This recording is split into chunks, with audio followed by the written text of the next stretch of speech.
Welcome to today's webinar, Telematics Benefits for Drivers, How to Turn Skeptics into Believers, presented by Quartix. I'm Martin Ramju, Managing Editor at Automotive Fleet, and I'll be your moderator for today's event. We encourage you to ask questions during the webinar at any point, and we will try to address them all. However, if we do not get to yours, don't worry. You will be contacted by email with a response after the event.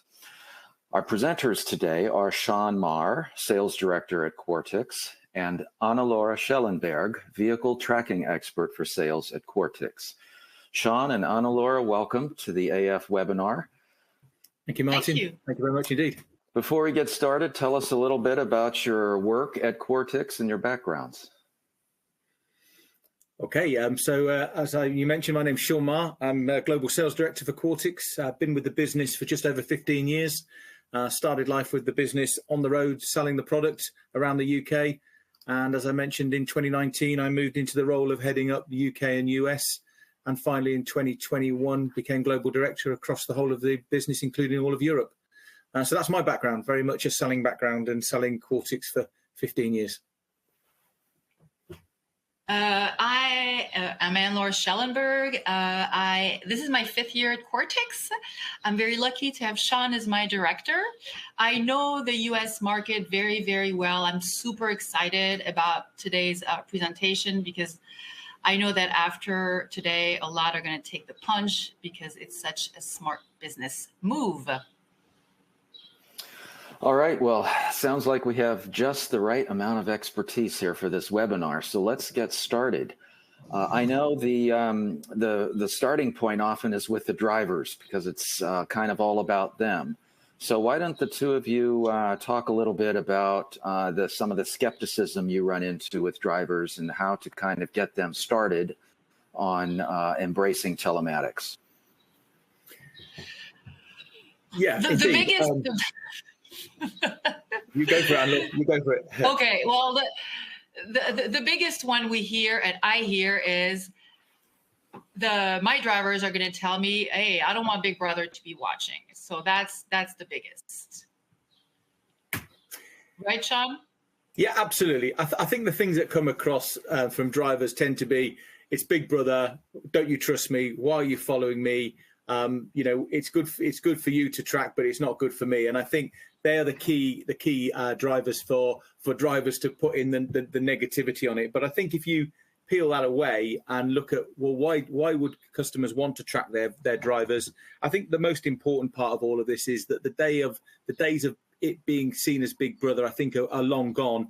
This is more about making sure that people are safe, that the managers are aware of where their vehicles are, making sure that their drivers are as we say, in a safe place. And also it builds up customer service, being able to let your customer know exactly where the vehicle is at any particular time, so that you can provide your customers with a better service than your competitors, which in theory means that the driver has more opportunity to grow within the business, and their job is safer because the business is doing so well. So we do understand that drivers will always feel that it's against them, but in essence it's not. It's actually making their jobs a lot easier and a lot safer.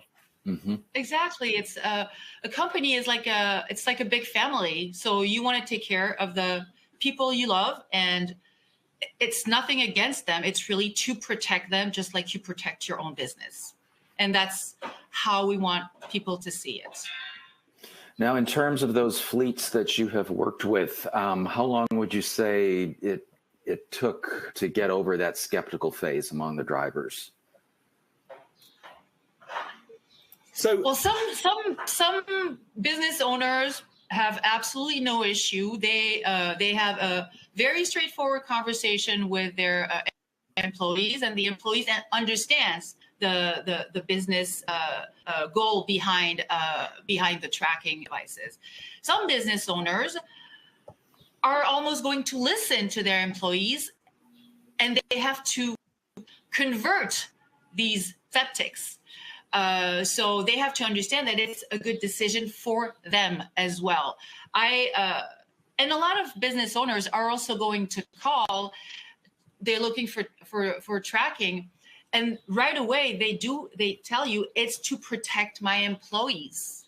It's really there is this cleaning, this pool cleaning business that called a few months ago, and he told me right away, I need to prove my clients that my technicians were on the spot. So that particular case shows that it's to protect the employees and nothing else.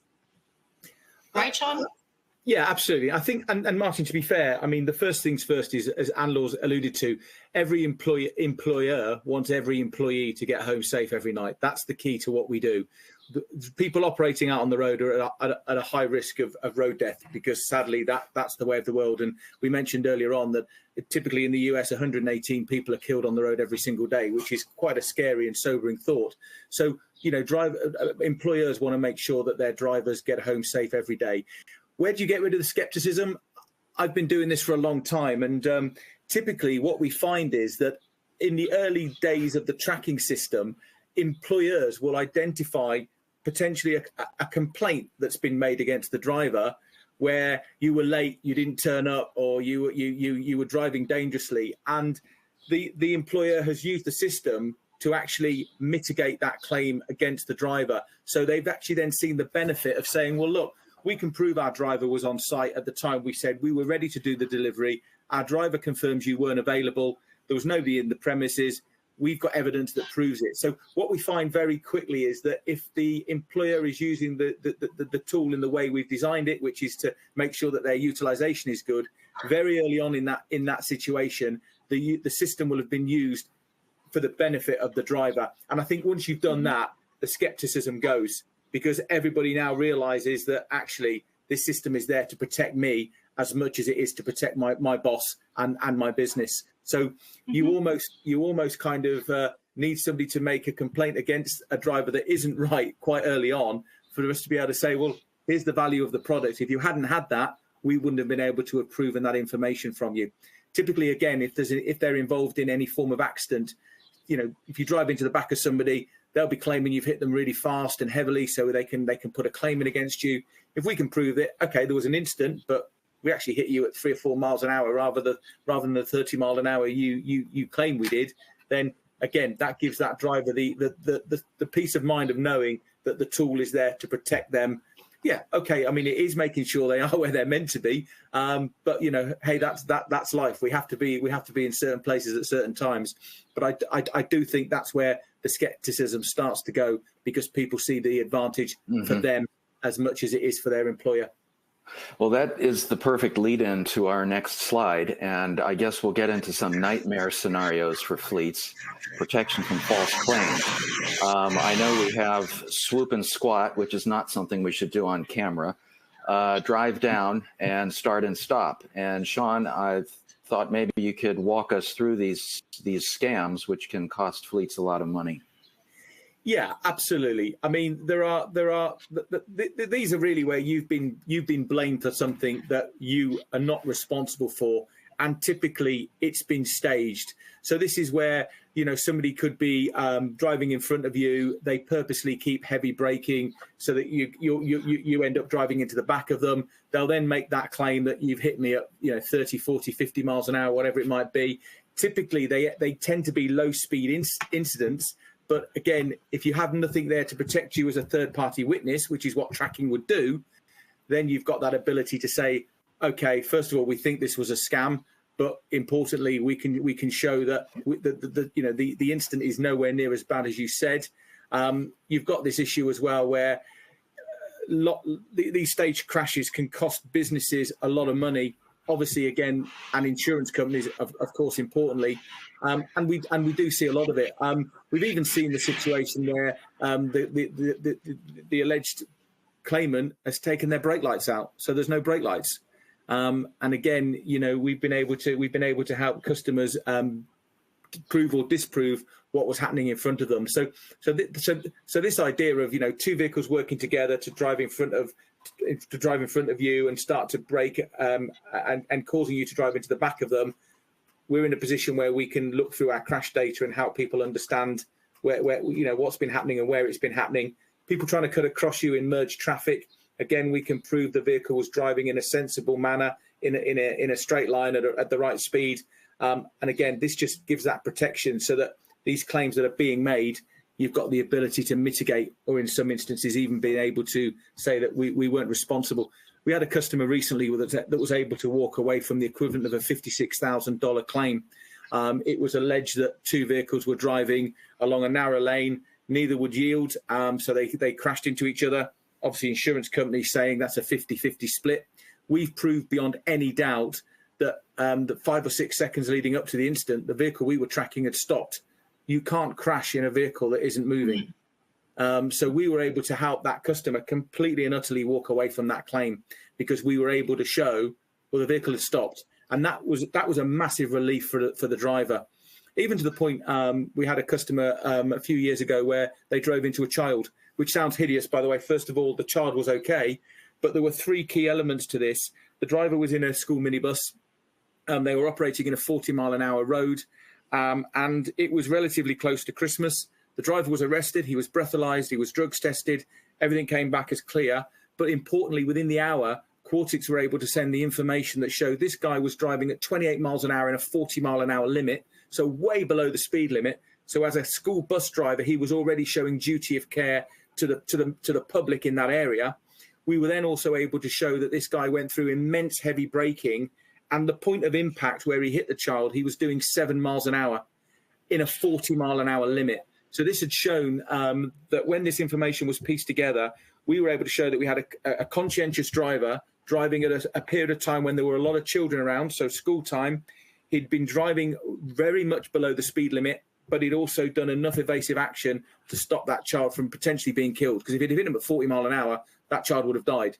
It transpires later on that the child was on a mobile phone, headphones in, head down, walked out in front of the vehicle. But we were able to piece all of that information together so that that driver was completely and utterly exonerated from doing anything wrong. Yes, there was an incident, but it was nowhere near as bad as it could have been. And we were able to show that the driver had been driving in a considerate manner. And I think when you talk about things like that, that immediately takes away any skepticism. We were operating inside a municipal council, and the unions were suddenly saying this is an amazing thing. We should have this in all our vehicles because we've just protected one of our workforce from being wrongly accused. It could have dragged on and on and on, but within the hour we'd proven everything that needed to be proven, that driver was not at fault for what had happened. So hopefully that answers the question around. Yeah. Well, in addition to safety and preventing accidents, there's of course an entire another dimension of false complaints that fleets can be protected from. And I know in the next slide, there are certainly points during the daily duty cycle, especially with delivery fleets, where there can be false claims against how a fleet has done its business. What are some of the most common complaints that GPS data can protect fleets from? Do you want to answer that one, Anne-Laure? Yeah. Well, the best is to prove that a driver or a technician or an employee was where they were supposed to be. I was talking earlier about the pool cleaning service. It's very common to have clients say, no, your guy didn't come, the pool is still dirty. Boom, you get your report out, you get your route map out, and then you can prove that the driver was there at that time for X amount of time. So it's really, again, to protect your drivers against complaints from clients. I think that's the main reason. Sean, am I forgetting something? No. I think in relation to somebody out doing their job, if somebody is doing a delivery, you're dealing with the public, who will always try and find reasons why it's not their fault for a delivery not being made. They were out, but they'll tell you they were in. There's also the false claim that on the route to there, you were driving, you've got a liveried van, and somebody just decides that they want to make a claim because they've damaged their vehicle that morning. Let's make the claim against that vehicle because we've spotted it. We can prove whether the vehicle was in that area or not. We see an awful lot of that where it's false. Again, it's a false claim that they just happen to see a vehicle travelling, and I will tell them that they were driving too quick. They cut me up. They took my wing mirror off, whatever it might be. But the typical complaint is, you were meant to be at my property at this particular time and you weren't there. And the driver is adamant they were, even to the point, well, I left a card. Well, now the customer is saying, no, didn't get a card. So the fleet operator can go online, they can pull up that address and say, right, we are confident that our driver was at that particular location at that particular time. And also with the data that we're bringing through on a regular basis, if the guy's caught on the freeway, you can actually identify that the data points are backing up, so you can see that the vehicle could have potentially been stuck in traffic. So you can go back to the client and say, look, you are right, we were 15 minutes late, but reviewing the tracking data, we can see we were stuck on the highway. We were stuck in traffic. We can see that vehicle. It took him 15 minutes to do a mile. So we're really sorry. We can't compensate for traffic. But again, you can bat away the annoyance of the client by giving them real-time information that states, look, sorry, we were late on this instant, but the reason we were late is because of X, Y, and Z. And you've got that data to back it up, that it's not just a throwaway comment.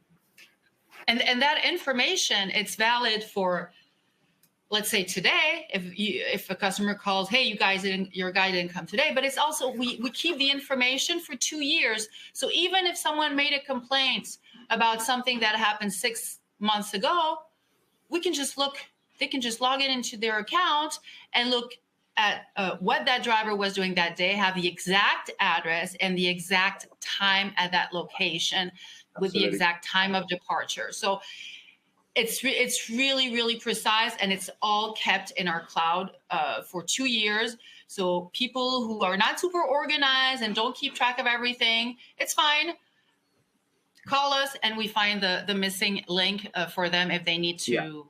I mean, typically data is stored on the system live for 12 months and then it's archived for 7 years. So, the customer's got that peace of mind of knowing that typically as well, if you're going through sorry to rewind a little bit, but if you're going through an insurance complaint, for example, that may not be resolved very rapidly. So the peace of mind of knowing that the data is there. We also operate within the system dual redundancy. So in the event that the vehicle is, we're sending data, as you can appreciate, to servers into the cloud, but it goes to two separate geographical locations. And we operate these dual redundancies so that in the event that there was a problem with one of the systems in the back office, the actual data is going to two separate geographical locations, and the data is also buffered in the unit. So if it goes into an area where there's poor coverage, because that can happen, the US is a huge area. Sometimes data networks struggle. We store that data, but we backfill it. So the customer will never be in a position where they've lost data because a vehicle happened to be operating in an area where the GPS connection may not have been as good as it could have been. So they've got that peace of mind as well. So if there is a complaint being made, they haven't got to worry that, oh, is the data going to be there? Were they operating in an area that where coverage isn't good? It wouldn't matter, because we would backfill that information for the customer as soon as the vehicle comes back to a decent coverage area. So that's really important as well, because you want to be able to rely on it. If you're telling the driver it's there to protect them, we're confident that that data will always be there, and that the driver has that peace of mind of knowing if they've done nothing wrong and there's a complaint being made against them, we can disprove that claim very rapidly. I would think also from the standpoint of fleet managers, they have to spend less time disagreeing on the phone or mediating or trying to appease the client. Absolutely.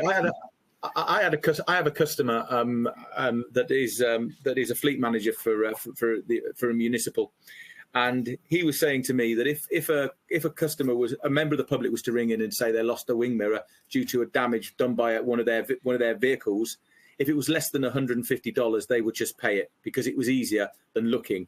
When we bought the tracking system in, within the first month, they batted away $3,000 worth of claims for wing mirrors based on the premise they could prove that they weren't there. But they were saying that before they had the tracking, they would just pay it because it was quicker than spending a day trying to understand whether the vehicle was there or not. So again, they're all things that add up. And if you're not making claims that aren't genuine, then that's money that's staying on the bottom line of the business, which is profit. So if you're paying out for false claims and you can't disprove it, you're paying money out that you shouldn't have to be paying, and that's all money that stays in the bank of our customer, rather than it going to the bank of somebody who's making a false claim against them. Mm-hmm.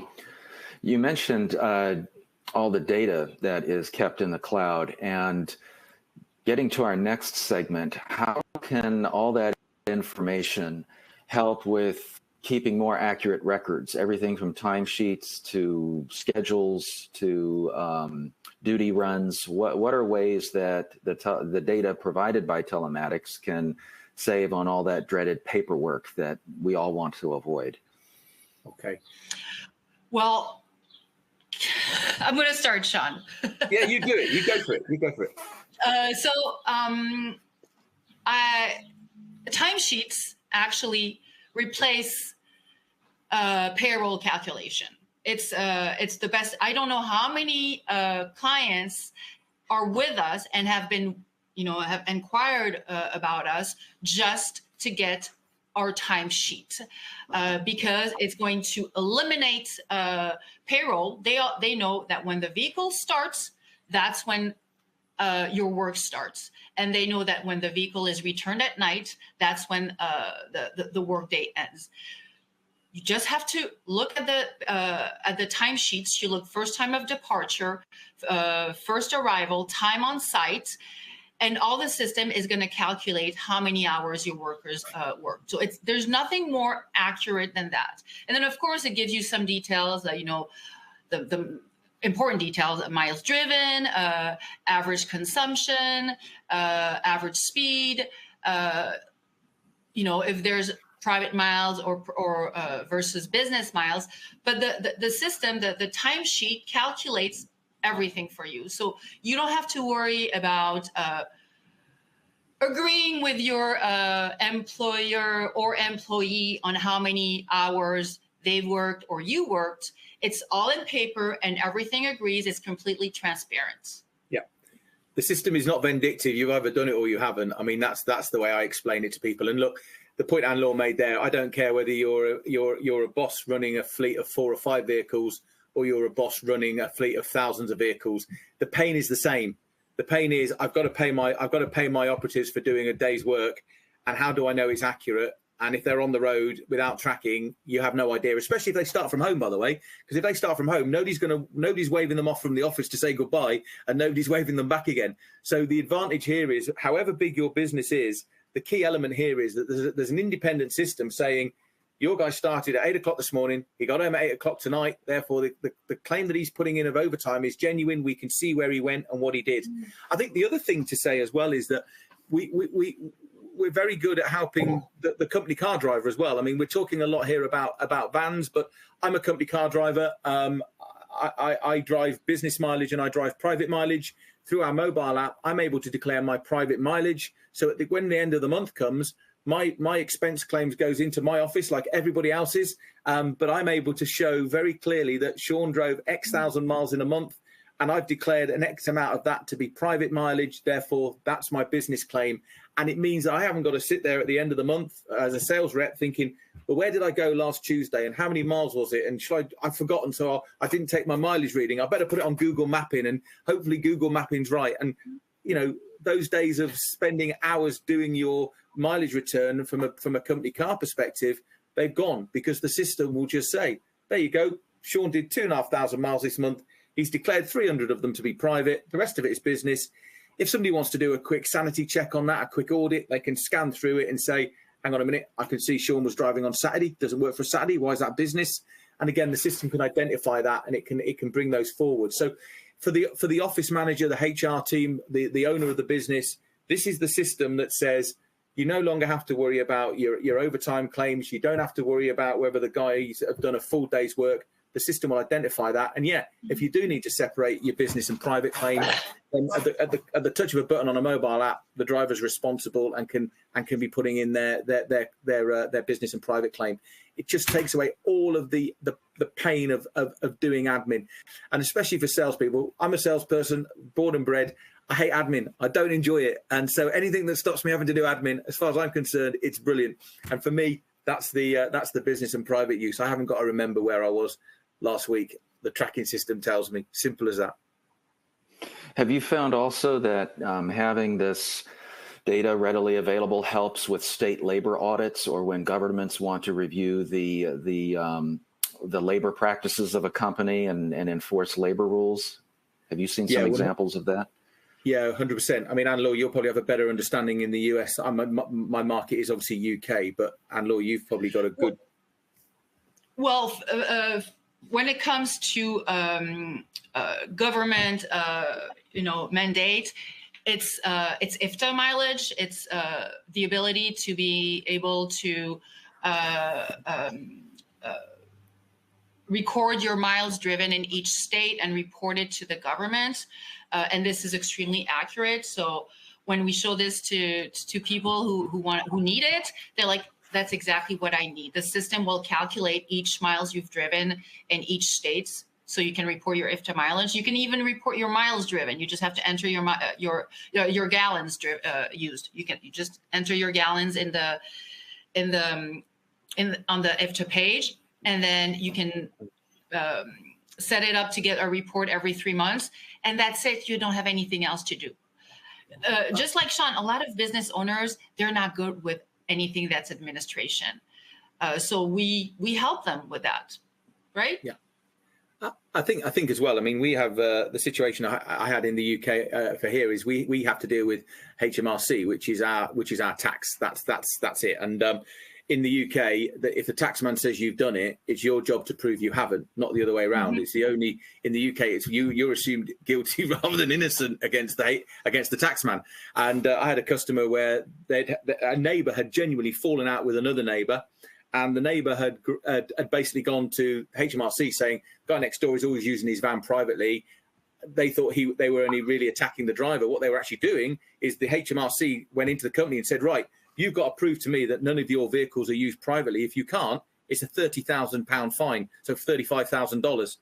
And the company went, "We've got tracking. There's all the data. Our vehicles don't get used at weekends." And we were able to prove, or the customer was able to prove that. Like that, literally within minutes. There's our logs. You see if you can find anything, because we manage that really, really closely. And that was a problem resolved. We have seen it on the other side where customers have come to us and said they weren't customers at that point. They've said, "Oh, we've never thought we needed tracking. We've just had an audit, and we've been told that if we can't prove or give records, we're going to be fined." And I would suggest that would be the same in the US as well. But that's again, where it starts to come into its own, where it's supporting and protecting. Because again, going back to the skepticism of the driver, if the driver hasn't been using that vehicle privately, but there's a fine if they can't prove it either way, that's money that's coming out of that business's profit. So again, this is the protection of the business and the wealth and the ongoing welfare of the employer and the employee, to ensure that business remains profitable and able to continue to employ people. Simple as that. Mm-hmm. Well, from government regulators, let's move on to criminals. I know that here in the U.S., there has been an increase in crime across the board. And of course, this affects vehicles. Vehicles are having all kinds of parts and equipment stolen off of them. So how does this system aid in theft recovery? Okay, there's a couple of things that can be done. I mean, first of all, we will. You've used exactly the right word, Martin, that we like to use. It's theft recovery. We're not an anti-theft product. We can't stop it being stolen.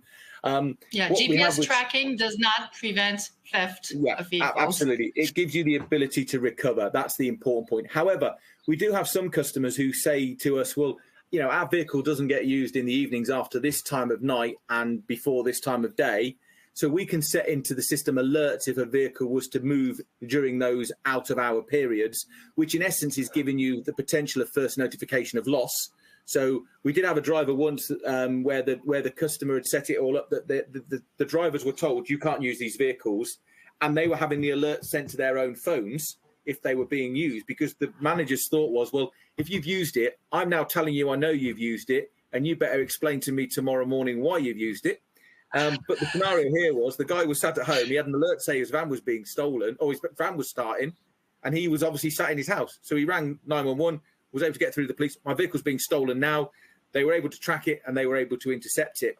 And that goes back to the point then. So how do we help with the recovery? The units, typically, we try and hide the units as best we can. If you've got a would-be thief, there's a chance they're going to try and look for the GPS. They do. But there are instances where they just unplug it, but we've got battery backup units that will continue to keep an eye on that vehicle. But we are in a position where, so long as the unit isn't thrown out of the window and gone, we are in a position where we can help that customer recover the unit. But again, if they are using some of the alerts, we can be giving them the alert that says this vehicle is now being driven when it shouldn't be driven, i.e. outside of normal hours. So you can have that first notification of loss. And we've had lots of situations where that has happened. We had a situation a few years ago where we were tracking ambulances, and obviously quite an important piece of kit. The ambulance was actually hijacked. The concern is they have blue light, so they can get into locations without much query.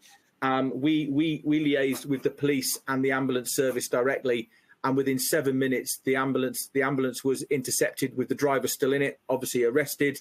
It worked out they weren't doing anything sinister. They just thought it'd be funny to steal an ambulance. I mean, makes you wonder what people's sense of humour is. But you could imagine the damage that could be doing. Blue light driving into the middle of a city. You know, we know what's going on with people driving into crowded locations. But again, we were able to deal with the police, with the customer live, so that could be intercepted rapidly. So yeah, there's an element that we can help you get that vehicle back, subject to certain key elements of the product not being thrown out of the window, of course. But yeah, that's kind of some of the things we have seen and we have been involved in. And it's, of course, another opportunity for fleets to save all kinds of money in damages or lost equipment. Yeah, to have absolutely. that theft recovery. Yeah, absolutely. I mean, in some instances, the actual stuff on the back of the vehicle can be worth more than the vehicle itself, can't it? And that's another that's another key element that we want to get to it as quick as we can, while hopefully stock is still on board. And the driver may have personal items in that truck as well. So it's again, if we're able to recover to help the police recover the vehicle, the driver will also recover their personal belongings. You know, it's not just the company's property. Mm-hmm. Now, there is something more valuable than both the vehicle and the equipment aboard it, and that's the driver, the driver himself. How does this help in emergency situations? And do you have some examples where injuries or lives were saved and the drivers were able to get the help that they needed? Yeah, definitely. I mean, in fairness, you've Martin, the most important point you've made there, that every single business, their most important asset is the person. Without the person, the job doesn't get done. And you know, we are aware that situations can happen, and we need to be able to react to it. I have a number of there's been a number of instances that I'll come back to in a second, but when you have a lone worker, it is vital to know that person has got home safely each night. If they're at a location for a long period, being able to keep an eye on them to make sure that they're moving along, especially if they're operating with equipment that is dangerous. For example, we have customers of ours that work on the railroads, and obviously that's very high risk. And you know, they do tend to work in teams of two. But you know, there are instances where things may happen, and the advantage of the system is that the accuracy of the data and the location is around 5 meters. So if there is an incident, we can be very specific as to where we're going. Two real instances I can give you. We had a situation where a guy was in a cherry picker, so he was changing lights on the street, and he collapsed, having a heart attack. He had the presence of mind to be able to dial the speed dial number that got him to his office. They could hear a noise. He couldn't speak, but they could hear something. They went immediately to the tracking, and they were able to identify where the vehicle was. They got a driver who was within minutes there, because we can do a nearest to the location. The guy was able to get him down. An ambulance was called, and the guy had genuinely suffered a heart attack. Thank God he was okay. He survived it. Without that, who knows? I mean, that's not being dramatic. We don't know. If nobody'd have known it would have happened, or if he'd have dialed in, they might have had a rough idea where he might have been on his rounds, but we were able to pinpoint him to within 5 meters of the location. Another very sad incident, but another genuinely, you know, true story, where we had a guy who'd had a real bad couple of months. He'd lost his wife, he'd lost his father, and he was in a very, very bad state, and he broke a geofence. And a geofence is where you operate in a geographical zone, and it showed that he'd left that area. It went through to the fleet team, and he was heading to a well-known suicide spot. And the company realized what was going on. He'd broken this geofence. The route he was taking. It was they kind of worked out where he was going. They were able to get a number of his colleagues to that location. They were able to call the police, and the guy was intercepted. And thank God he got over it. He came back to work, and he actually did genuinely say that the tracking had genuinely saved his life, because he had no idea of what he was doing, apart from that everything had gone wrong for him and he wanted to go. And the system was able to deal with that instantly. And it sounds very dramatic, but you don't make these kind of stories up. It was a good few years ago, right. But we were able to pinpoint that guy and get help to him when he needed it. So I think that's a key element again, where you're there to protect the driver. And again, I suppose on the same token as well, if the driver's going somewhere they shouldn't be going and it alerts the system, it does raise the question, well, why are you there? What's happening? What do we need to do to support you? So, yeah. The operative, the driver, they are the most important asset of any business. People are people, and this is there to help and protect them in the event that something like that does occur. We hope to God none of our customers ever need to use it, but we're confident if they do, the data accuracy is there to support that vital hour of need, really. Mm-hmm. So it's much more than accidents. There are all kinds of unexpected situations you probably can't even think of that might evolve on during an average fleet day. Yeah, absolutely. I mean, you think we're tracking 200 over 250,000 vehicles every single day, and I'm sure pretty much every single day something happens, and we probably don't hear about it. It's kind of. When people kind of take this technology for granted, they won't think to ring us to say, "Oh, by the way, this has helped us today." But we're confident that when the time's needed, our customers can be confident that if that's where it says that vehicle is, they can get help to that individual if needed. So like you say, it's not just about the crash or the pretend crash. And we were talking earlier about the third cause of death for at work, Sean, and you said the first one is deep sea diving, the second one is mine, and then the third one is driving while on the job, because those employees, their first job is not to drive, it's to have a skill, either to be a landscaper or but they are on the road a lot. They are on the road 4 hours, 6 hours, and it's not their job. So using a GPS tracking system is going to teach them to drive better, more safely, and avoid an accident and go home alive. It's using a GPS tracking system. When you monitor their driving, you can teach people how to drive better, and you're just going to save lives. It's really that simple. So. Yeah, nothing to do with Big Brother. No, it is a sobering thought, isn't it? It's a sobering thought that you think that the third most, the role in the whole of the world that is the most dangerous job is to be driving. And as Anne-Laure said, I was with a customer this morning, and he said, my guys dig holes in roads. That's what they do.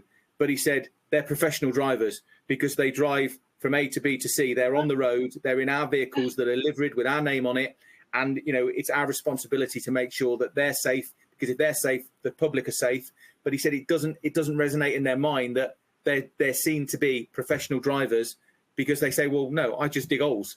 But you don't just dig a hole. You've got to get there. You've got to go to the next one. You've got to go to the next one, and you've got to understand the rules of the road. And as Anne-Laure said, we can also identify that if somebody is driving erratically, we can identify that into the fleet and say, hey, you might want to have a chat with this guy, because if he carries on driving like that, he's going to hurt himself. He's going to hurt other people. And also there's the reputation of the business to be thought of. Everybody's got a camera now. Somebody's doing something wrong. It's on a camera. It's on YouTube. It's on social media. And again, if we can stop that from happening, that's also there to, again, goes back to protecting the workforce and the driver. And and sometimes they don't even realize that they're, a little bit generous on the brake pedal. It's just a question of training. But if no one ever told them, how can they know? That's it. Mm-hmm. Yeah. So in terms of incentivizing and encouraging professional driver behavior, tell us a little bit about driver scorecards and how those work. So There's we call it the league table, and do you have it somewhere behind you? I was just seeing if there's one behind me, actually. Yeah, there we go. There we go, the league table. So the red drivers are bad drivers. We need to have a talk right away. Orange is okay, and then green is a good driver. So how do we do this internal formula? We got that formula from insurance companies, and it's really based on the overall time on the road, the average speed, the braking, hard braking, and acceleration, and all this together, all this formula gives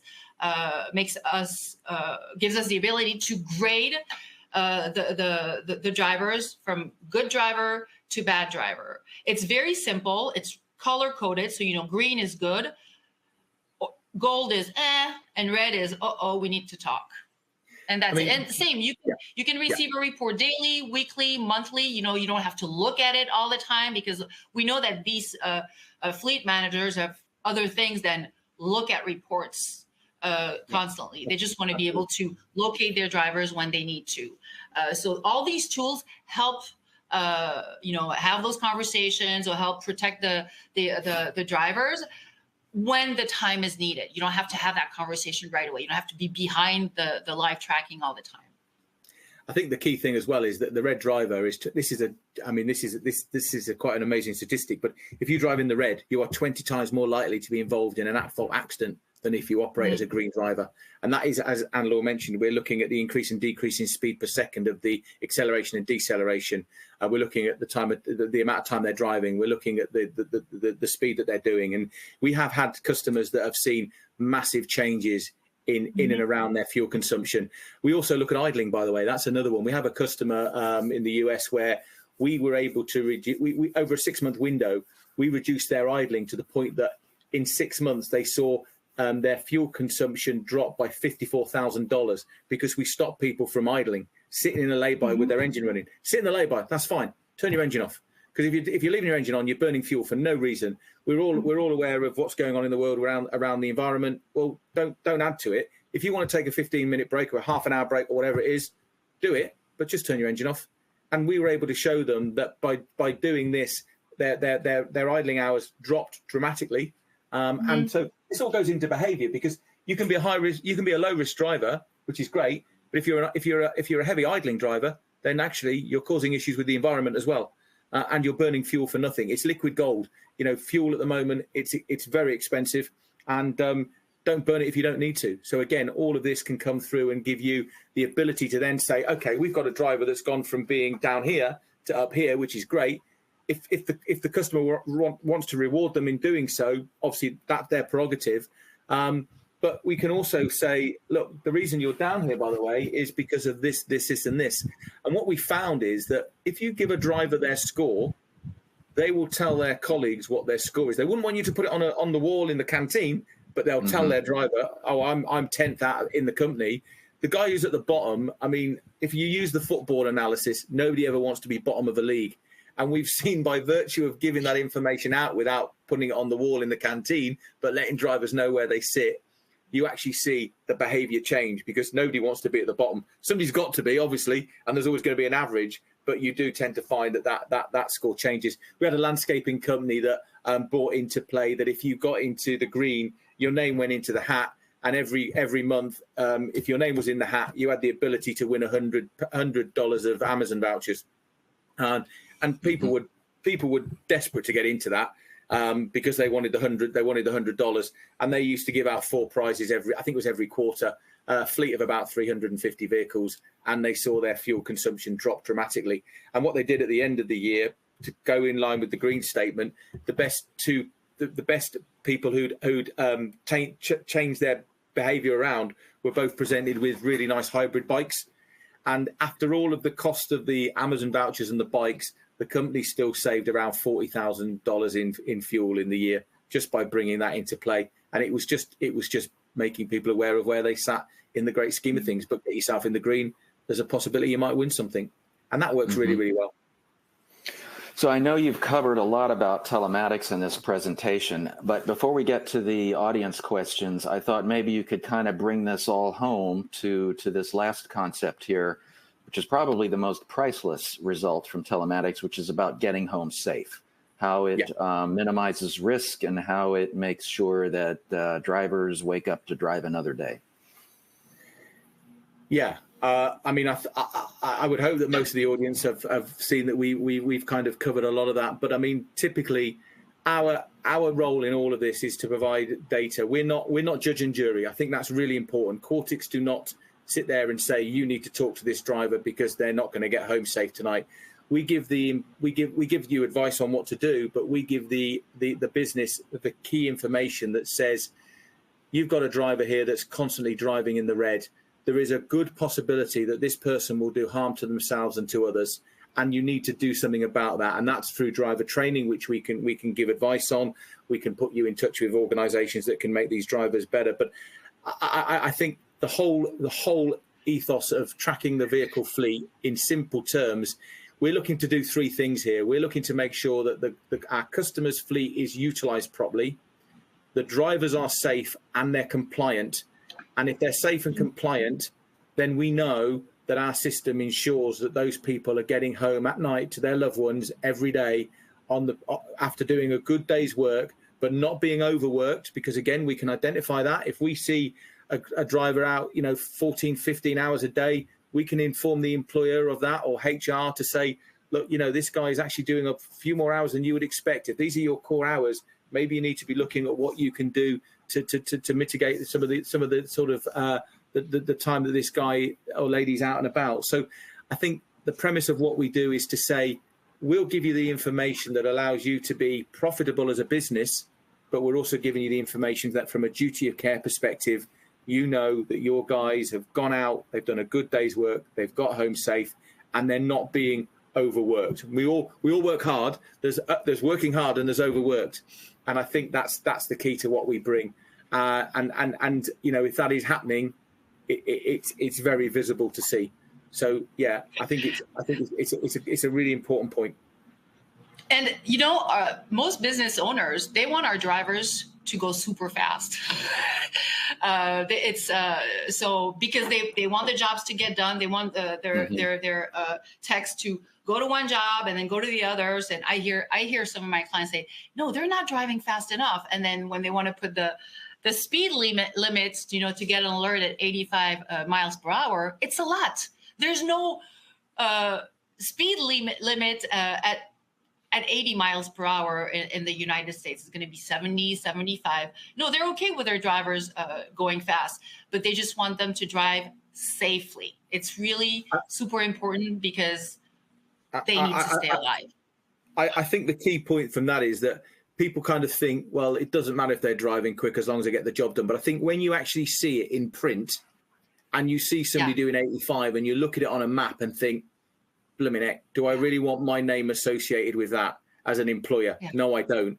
And I think it also, not only does it ensure that the drivers are getting home safe, but I do think the information that's coming through does make employers double think as well, because you can't ignore somebody driving dangerously. You can't ignore somebody driving fast. You also can't ignore the fact that you're making somebody work more hours than is probably safe to do so. So, again, I think that is a really important point, that, this does make, when the users see this data, it is very powerful. If you pull up a league table and everybody's in the red, you're compelled to do something, because it's not good for you and it's not good for them. And as I say, once you see it in glorious Technicolor and it's there in front of you on a computer, and you think, wow, I didn't actually realize that my fleet was doing this kind of behavior. I need to make some changes here, and change will. And it might be my fault, It might be it's the employer's fault. I want you guys to go faster. Well, we want to stay alive. So yeah. Mm-hmm. All right. So I know there's a lot more we could talk about, but it's time to move on to some of the questions, and we've had a lot of good ones come in throughout the presentation. And we have the nice challenge of picking the ones that we can get to. I see two questions here that are related to unions, and those certainly stick out because here in Los Angeles, strikes are right now the talk of the town. But we have some fleet managers who are asking about union pushback and some of the big challenges that they're facing, especially when it comes to adopting telematics and the tracking of vehicles and drivers. So how do you deal with the resistance? How do you make get some of the key points across? I think the union question is a good one because I think that's world over. I mean, first things first, the union is there to represent their members. We understand that, but part of that representation is surely to ensure that their members are safe and they're being cared for.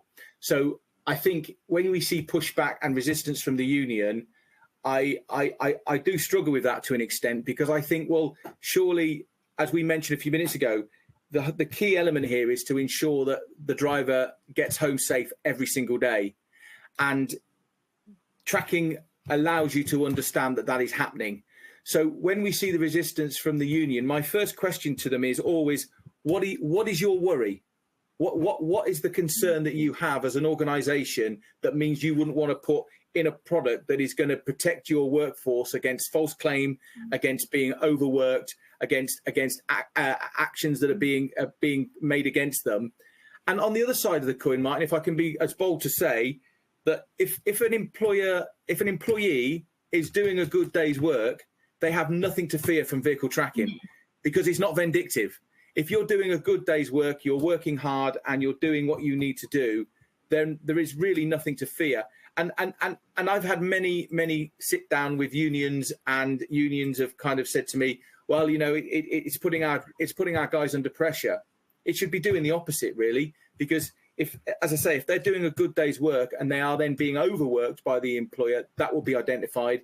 If they are slipping away early or they're starting late, well, I've also explained to the unions, well, that means one of your other members is having to take up the slack for that driver that thinks they can start late and finish early. So for me, the duty of care element of a union rep is to ensure that their member is safe. Well, surely that's what tracking is doing. And if somebody is doing something wrong, well, it has to be addressed. And I don't think there is any employer anywhere that sits watching a tracking screen, watching a vehicle driving around all day. I think that sometimes is the fear that, my boss is going to be watching me every minute of the day. Well, it's impossible. They have other things to do. Yeah, I was going to say, if they've got time to do that, then they're not managing very well, because what were they doing before tracking? So, you know, I do genuinely think that's changed. And I think, if I may say, the other final point on that is that we're also finding now that people are so used to being tracked. Find my friends, you know, all our mobile phones are tracking us all of the time. And I do. There's cameras everywhere, in the streets, in the airports, in the stores. We're recorded all the time.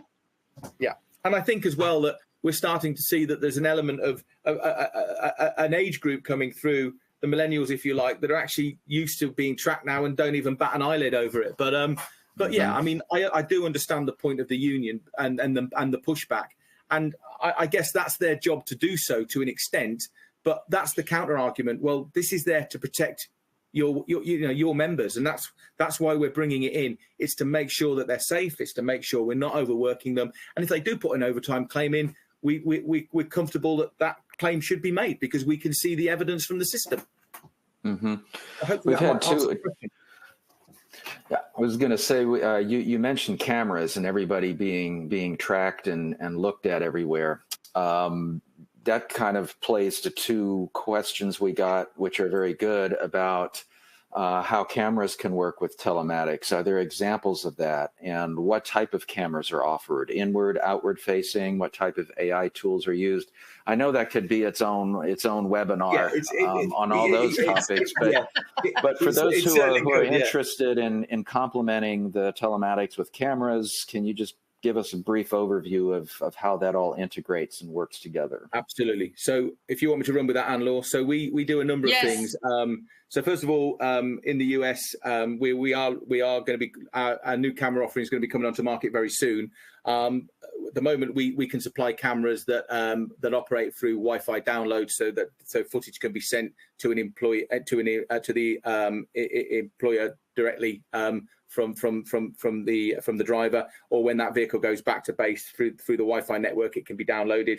But what we're also looking to do, we're also going to be launching a fully integrated system, which we operate here in the UK at the moment, which basically means all of that footage actually sits and is shown directly on our portal. So in the event that there's an incident or they want the footage needs to be looked at, you can go onto the portal, you can click on the location that you're interested in, and that footage will download.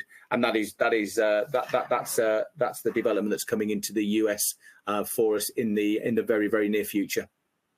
In very near future, today, tomorrow. So we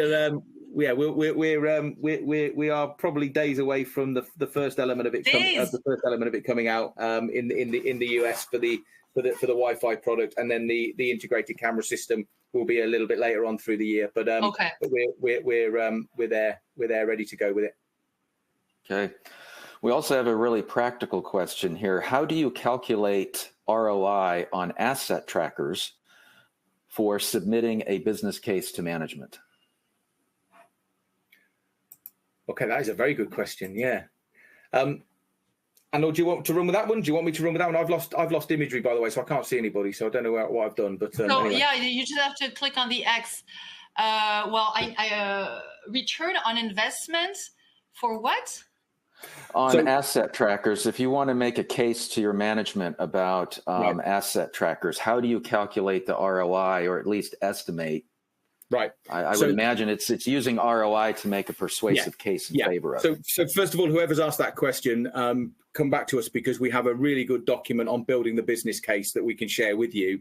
But typically where you're going with this is that you're going to be looking at the kind of usage of that vehicle or the asset. You're going to be looking at what kind of fuel impact it has on the business, and from there you're able to look at the cost of the tracking unit versus the cost of running that asset. So typically, for example, if we looked at fuel, we would typically say that if you bring in telematics into a product, we would be expecting to see fuel reductions between 5 and 10%.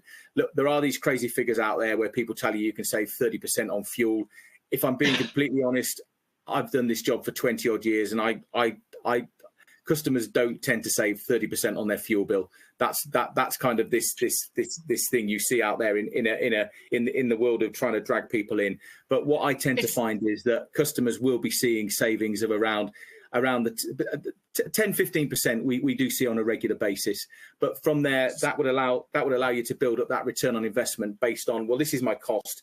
If I'm going to save this much on my fuel, and also time, because that's the other thing as well, that allows you to build that business case. But we have a document that explains it and shows you step by step how to bring that in and then take that to management. And we'd happily share that with whoever's asked that question. And it's on our webpage as well. But that's where we'd start. We'd be looking at the fuel. We'd be looking at the percentage reduction that we would expect to see. And things like the idling as well, Martin. You know, if you've got a business that's doing idling, again, you know, stopping a vehicle idling is one of the quickest ways to save fuel. A typical commercial vehicle will be burning around 1.5 liters of fuel for every hour that it sits idle. So that's, after 2 and a bit hours, that's just over 1 gallon of fuel. Okay.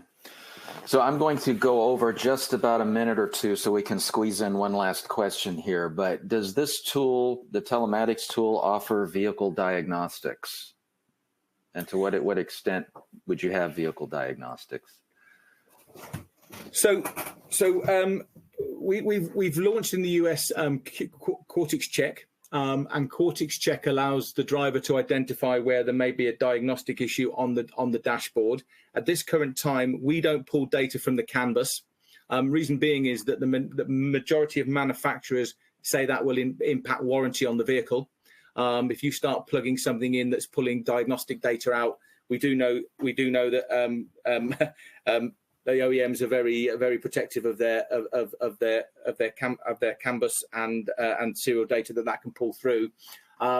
We are going to be working on an EV product towards the beginning of next year that will need to pull that kind of data in relation to charge levels, etc., etc. But at the moment, the way in which that would operate is servicing. We work off mileages. and insurance. Again, we work off mileages, hours worked. Again, we can produce that information from the system calculating it. But at the moment, if you were looking for a fault code, you would do that through our new Quartix check, which we've launched in the US this week, actually. So that's where we'd pull that diagnostic data through from. Mm-hmm. And real quick, Sean, I know you and I talked about this offline, but one of the questions I always like to ask businesses is about their patents or their proprietary technology. Tell us real quickly with Quartix what you have in the proprietary realm. So we're responsible for the whole of our product. We're probably one of only a few tracking companies that assemble our own product. Manufactured in the UK, we own the intellectual property rights to all of it. So we're responsible for the product cradle to grave. The only thing we can't be responsible for is the satellites in the sky and the airtime, because we need that. But the actual all of the infrastructure, all of the system and how it operates, and all of the infrastructure that we have in place, it's all done by Quartix. We don't rely on anybody else. We develop it ourselves. We host it ourselves. So the whole thing with us is it's Quartix. So as my old gran says, if we point the finger, we've definitely got three fingers pointing back at us, because we can't blame anybody else for it going wrong. We're very, very proud of the fact that the system is very reliable. It's very robust. We've built our whole of our reputation over 22 years on our service and support and the reliability of our product. We sit on Trustpilot with a 4.8 score out of 5. Most tracking companies don't sit on Trustpilot, and I guess they don't sit on it because they don't want to see the feedback. We're comfortable that our customers will have a great experience with us from day one. And just to explain that, Martin, I know we talked about infrastructure, but a typical customer will sign a 12-month contract with us. That customer, their average lifespan with us is just over 8 years. So we must be doing something right. But going back to the point around the system itself and the infrastructure and all of the elements that make it work, it's us. We're responsible for it. We've designed it. We're managing it. We're hosting it. We're developing it as it goes through. So again, we're really proud that we're not just buying a box from somewhere, stamping our name on it, and then changing some to make it look like it's ours. It's our baby from day one. Okay. Yeah, it's and if I can add something, our data, our cloud is in the UK, so we store all the information. It's in a cloud in the UK, not in an enemy country, like some other providers probably have their data stored. And one more thing, super important about Quartix, is like all the departments work hand in hand, really. And that's also, I think, what makes our success. And that's why we're able to give the best customer service, because we're all working for the same reasons. Most of my colleagues have been here longer than me. Sean, of course, but everyone in support has been here longer than me. So everyone knows their stuff and everyone works together. Okay. And well, many thanks to both of you. We could easily extend this, but that unfortunately is all the time we have for today. But for anyone who asked a question that wasn't answered, and we know there's quite a few of you, we will be following up via email to answer your questions individually. We hope that all of you have enjoyed today's webinar. I want to again thank Sean, Ana Laura, and Quartix for today's presentation. The webinar will be available on demand on the Automotive Fleet website at automotivefleet.com/webinars. On behalf of the entire team here at Bobbit, thank you for joining us. We hope to see you soon at another Automotive Fleet webinar. Have a great rest of the day. Thank you.